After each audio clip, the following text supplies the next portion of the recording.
The house stood at the end of Maple Street, its once white paint now a faded grey, peeling and cracked. It had been abandoned since 2010, or so the locals said. But that wasn't the truth. We knew better. We had seen the lights flickering in the windows, heard the whispers carried on the wind. We were drawn to it like moths to a flame, and we paid the price.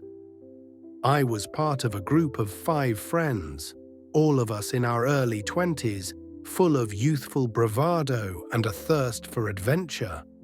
We thought we were invincible, that nothing could touch us. We were wrong.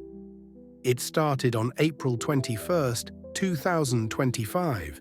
We were staying at the old Miller farmhouse a few miles outside of town. The whispers began that night, soft and insistent, like the rustling of leaves. They grew louder, more insistent, until they were a constant presence, a hum in the back of our minds. We tried to ignore them, to drown them out with music and laughter, but they were relentless. Then came the dreams. Nightmares, really. We would wake up drenched in sweat, our hearts pounding, the echoes of screams still ringing in our ears. We tried to stay awake, to keep each other company, but eventually sleep claimed us all. The first to go was Lisa Johnson. She was always the most sensitive of us, the one who felt things deeply. On April 23rd, we found her in the attic, her eyes wide and unseeing, a thin line of blood trickling from her nose. She was still warm, but there was no life in her. The whispers grew louder that day, more urgent. Next was Mike Thompson. He was found in the basement on October 24th, his body contorted in an unnatural pose as if he had been trying to crawl away from something. His face was frozen in a rictus of terror. The whispers were deafening by then, a constant, unending roar. Then it was Jake Harris's turn. We found him in the garden on April 25th, his body hanging from a tree, a noose around his neck. His tongue lolled out, his eyes bulged.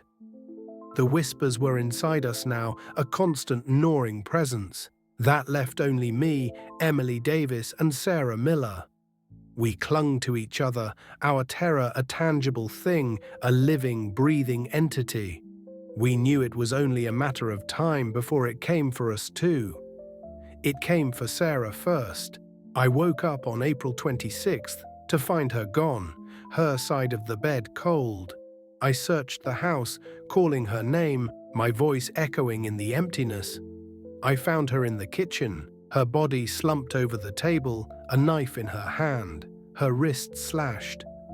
The whispers were a howl now, a relentless, merciless sound. I was alone then, truly alone. I barricaded myself in a room, my heart pounding, my mind racing. I could feel it. The presence, the thing that had taken my friends. It was in the house with me, a malevolent force, a hunger that could not be sated. I don't know how long I stayed there, huddled in the corner, my knees drawn to my chest. Hours, days, maybe even weeks. Time lost all meaning. The whispers were a constant now, a drumbeat in my head, a relentless, unending sound. Then, as suddenly as it had begun, it stopped. The whispers, the presence, the hunger. It was gone, and I was alone, truly alone. I stumbled out of the house on May 1st, 2025, my body weak, my mind shattered. I don't know how I made it back to town, back to civilization. I don't know how I survived, but I did. I'm the only one left, the only one who can tell the story. The story of the house at the end of Maple Street, the house that took everything from me, the house that whispers.